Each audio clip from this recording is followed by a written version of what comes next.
Hello and welcome to another Steve's Jurassic Garden journey. I hope you are well. I am absolutely fine and dandy, and the reason for that is because I've just gone to buy a couple of plants.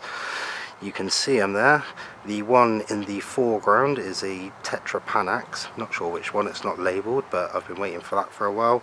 And the one which I'm slightly more excited about is the fern at the back, which is a Lophosoria Quadripinnata, which is a Chilean fern.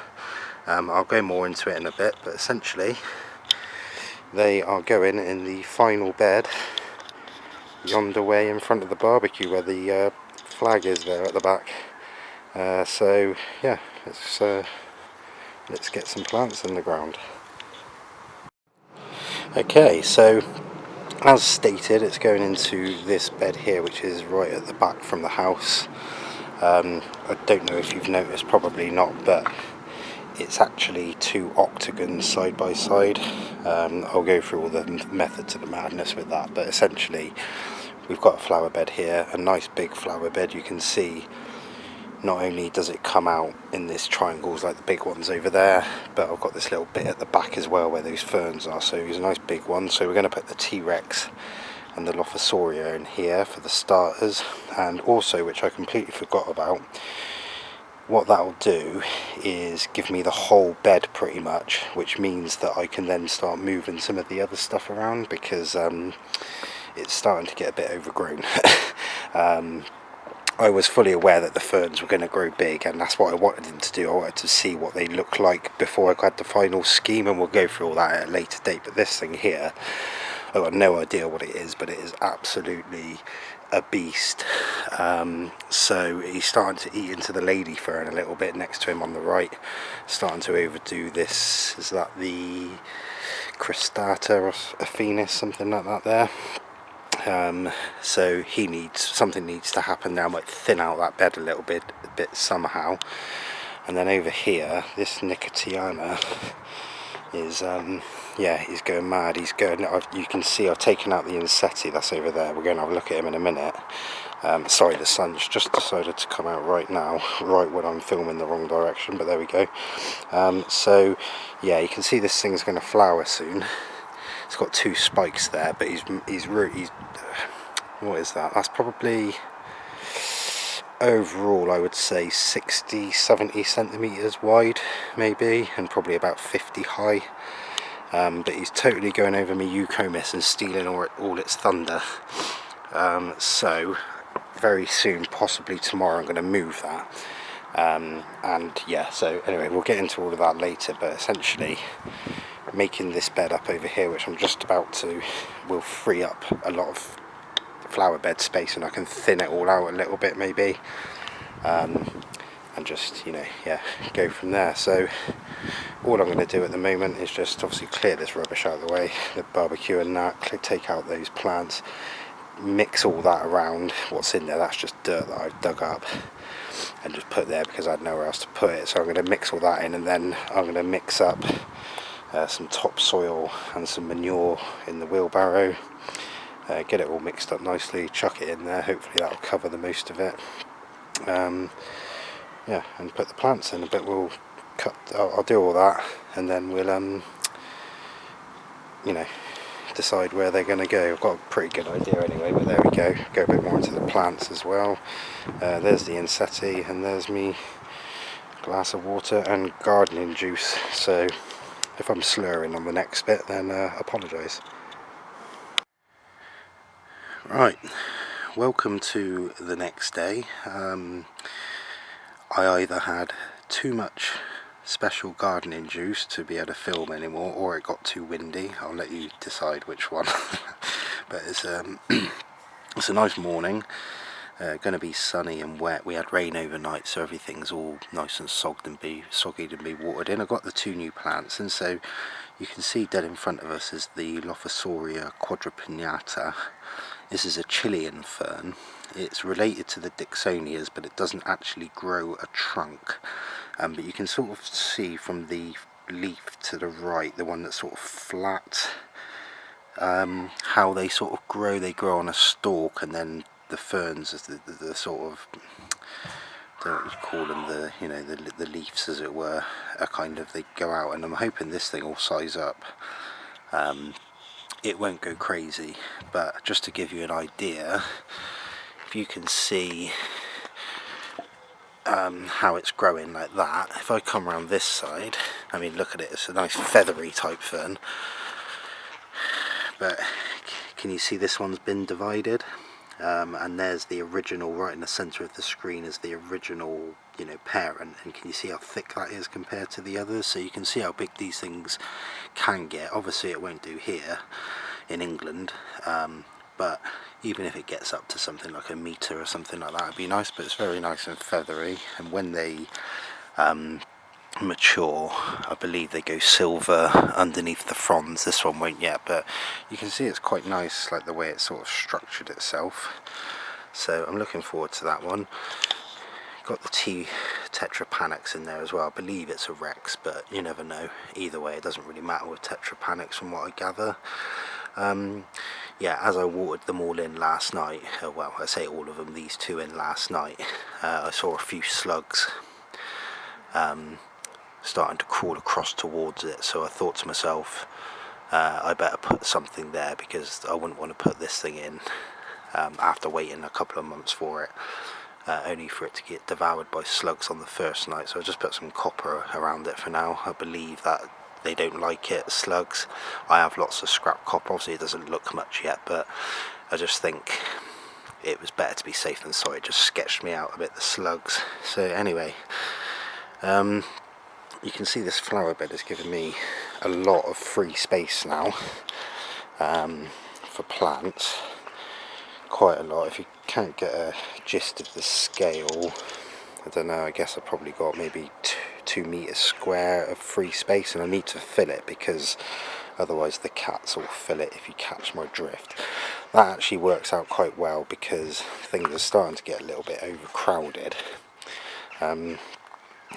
If we have a look at this bed here, this is way overcrowded, and this banana, it's actually in more full sun than this one over here, but this one's doing a lot better. I don't know whether it's either because it's really like unsheltered here and it's taking a beating, or it could be that I chopped off too many leaves. First of all, if I duck get in there, can you see, well, you can't really see them anymore, but I chopped off 2 leaves when I only had 3. So I think that's, and that one over there was left with 2 or 3 leaves. I only chopped 1 off, so that might be it. But also it could be that there's too much in here that's nicking nutrients and things, so like the Kniphofias, the sort of grassy type ones there at the back, which I think flower quite early, so they're not going to flower this year. They are actually in the end going to probably go one where that big sunflower is there, and then the equivalent distance on the other side to the right. But the sunflowers are there at the moment, so we'll leave them. They're getting quite high actually. Well, I mean, that one's over 6 foot. Looks like it's going to head up soon. So I'm going to do a bit of moving around today, I think. I usually wouldn't, but the weather's actually been quite good. We've had like a week of sort of, you know, the soil's warm anyway, it's wet, it's hot, and we got 3 or 4 days of rain, and like it is today, like nice sun but cloudy, with rain and all that sort of thing. So I was having a think last night. My main concern is this Nicotiana. It's really shot up, and worst of all, it's covering up my Eucomis at the back there, which is bent over. I take it to get more light. I've been meaning to do something with this anyway, because in my excitement of building this sort of separate flower bed off the front of the middle wall, I've gone too far with it. If you can see those 2 little pots at the back, there's a little bamboo stick. That's where it should have ended, the flat edge, which is about 6 inches to the right. So I need to sort that out anyway, which means moving that. It's just about to flower, this Nicotiana. If I get a bit closer, you can see it's just about to flower, but I think it'll be alright. He's big, he's bushy, so I'm going to put him up there, probably in this area where it's got a lot of room, probably just in the centre here, somewhere right in the centre. And then the Kniphofias I'm going to move and just put them at the back there until they can be moved when next year, maybe when they go, but that'll just leave them there for a bit. They're not going to do a lot, and it just puts a bit of greenery into this area. This other thing as well, I've got no idea what it is. These are the dahlias that I grew from seed, which you can see are a certain size. They're not very big, they're about 20 centimetres, 25 centimetres wide by about 15 high. This thing, which came out of the same seed tray, doesn't look like a dahlia to me, or doesn't look like those dahlias, so that, I think I'm going to have to move it. So that I'm going to move across to there as well, and probably put it to the right of the Lophosoria for now. And then another thing I was thinking is that if I turn around, sorry, it's a bit treacherous, I'm in flip-flops and I've got all my stones that are ready to go into Project X at the back there. If you wondered, this isn't final, it's all an ongoing project, but you see that ginger, which is slightly sort of maroon, is on the corner of this bed. The banana and seti, you can see that I've potted up to save it from the Nicotiana. I might move it and put it sort of where the flag is, like in that area. And then that just means when you walk out of the garden, the two sort of inner bits of these points are brown ones, if you see what I mean, so that tallies up quite nice. And then I'll just do a little bit of moving around. I think this bed's not too bad, especially when I get that thing out of the way. This one,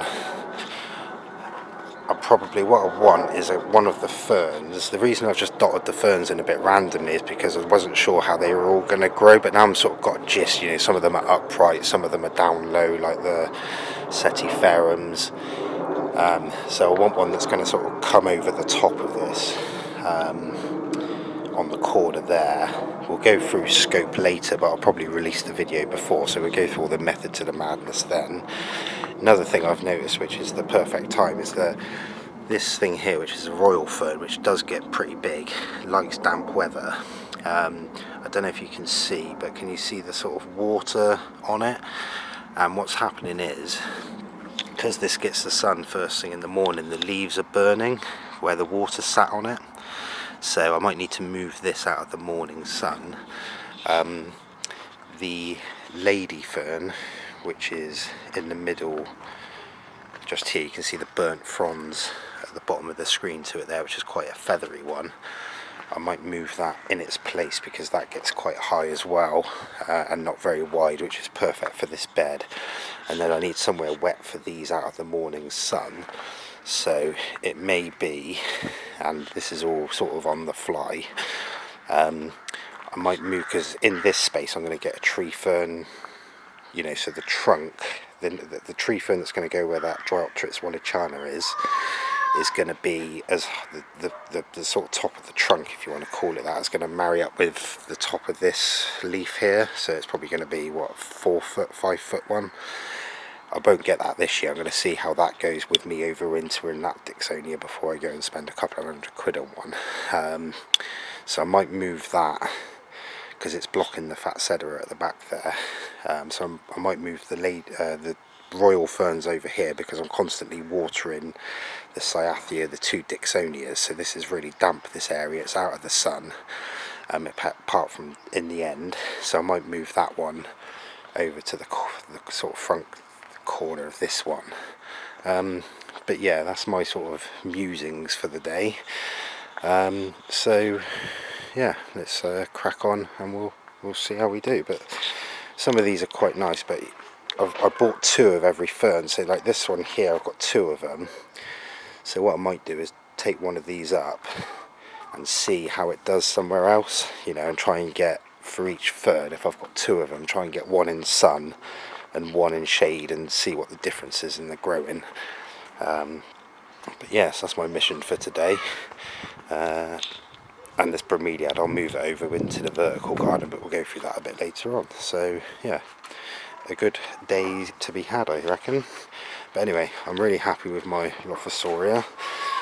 In the end, I did see some that were bigger than this, but they were that cost me £75 this one.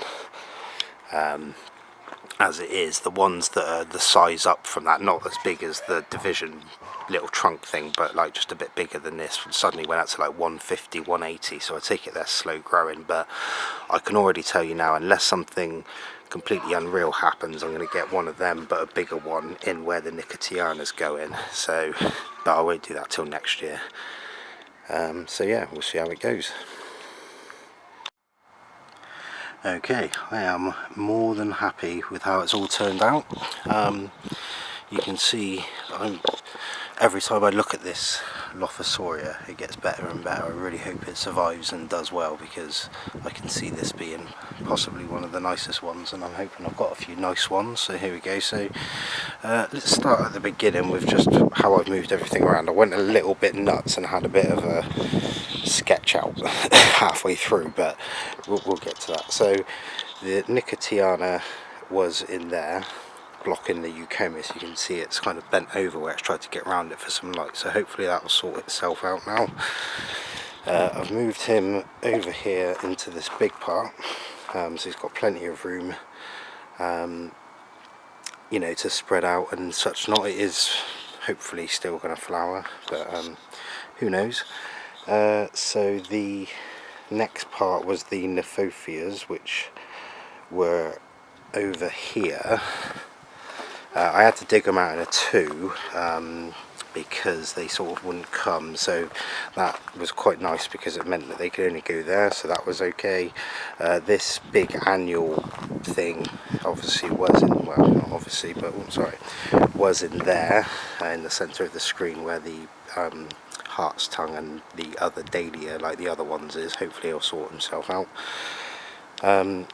So yeah, moved him over there so he could branch out and he wouldn't do too much, you know, damage to the other ones. You've probably seen already just from then that the red banana, the Insetti, I've put it here. The reason for that is, and I've got better shoes on now than I had this morning, is that when you sort of come out of, the door, can you see that ginger on the right? It is like maroony. And then hopefully when that Insetti sizes up, it will sort of marry up somewhat.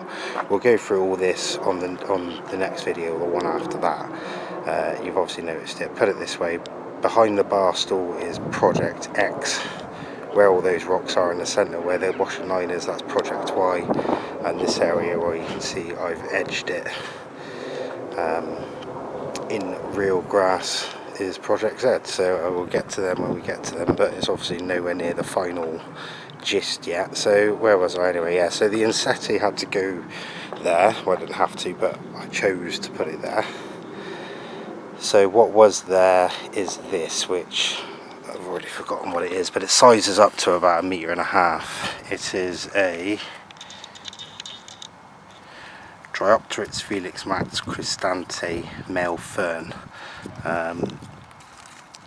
I'll just put him back in there. So I don't know if you saw that, but the fronds get to 1.2 meters apparently.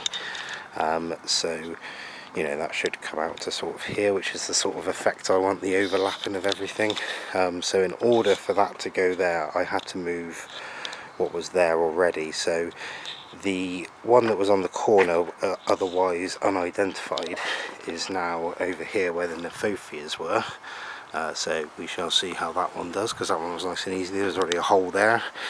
And then the lady fern, which was there, is now, these are the royal ferns.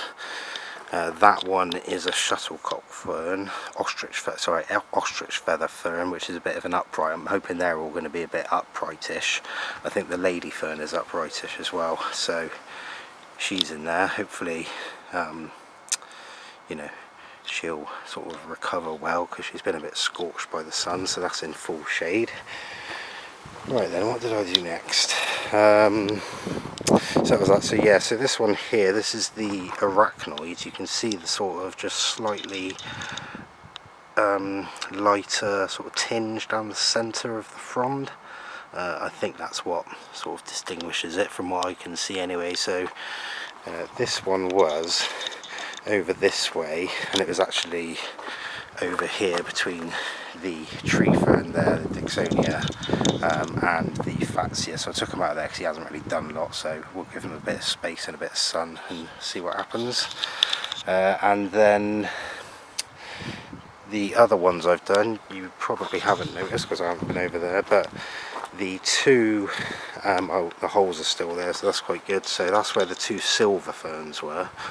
Is it Erythium Nipoceums and Metallicum and Silver Crested Surf? That's one of them there. I don't know where it is, but I've just moved it literally from there to there just to get them out of that full sun. The other one is actually yonder way in here, tucked in nicely at the back there. So I tell you what, it is really humid in there. It is actually a proper microclimate, which I'm quite happy about, because I stuck my head in there when I was digging the hole out and I could feel the difference in the humidity just from going between them. So, and it'll be pretty much shaded because of all this lot. So yeah, we'll see how it goes. I don't know if you've seen this ginger here is leaning over. I'm not sure why, because it's in pretty much full sun until it gets to this time of day where you can see the shadow is just, well, you can see it better on the bench there. It's just creeping along, starting to come out now, and it's about 6 o'clock. So maybe it's something that needs more sun than I can provide it with, or maybe it will sort itself out in the, you know, if the weather gets a bit better, I should say. So you can see it's really nice when you're sat down against the house and the chairs down there, and you can see the sort of reflection, especially that one there. Look at that. That is lovely jubbly. And also, if the Enseti marries up, then when we're sat down there, when I sort all of that out, we'll get the same sort of effect. So other than that, nothing different over here, I don't think. Just the maidenhair. I moved that from the vertical garden because it didn't seem to be doing a lot. I think it's the wind, so I'm sure the wind's going to get it there as well, but that's a bit of a better place for it. And the Bromeliads gone as well. If we go back over this way,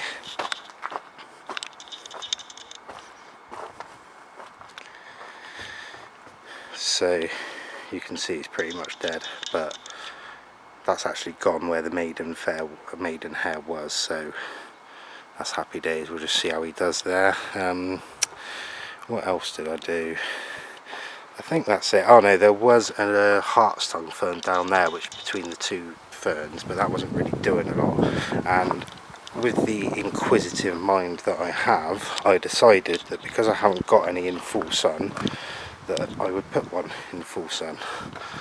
So get my shadow out of the way. He's just there. I do like these. Hopefully, I'm hoping they're going to be a fail-safe. If that one thrives in full sun, then that'll be them thriving in deep shade, full sun, and on a vertical garden with no nutrients going into it hardly. So it shows they're pretty tough. We do get them a lot in the woods around here. Sorry, my camera work is awful with the shadow, but there we go, what can you do? So hopefully that'll free up nutrients for this. Banana seems to be okay. I'm not overly worried, but it's just not as big as that one. Well, oh, yeah, I mean it's probably about 6 inches in it, is it? So yeah, anyway, that's me done. I'm going to wait for the sun to go down and then water them in. But yeah, this thing is going to be an absolute beauty if it survives. So yeah, Lophosoria Quadripinnata. Looking forward to that. You can see the T-Rex in the back as well. Obviously I just put that in, so yeah, I'm pretty happy. Hope you're happy too. See you later.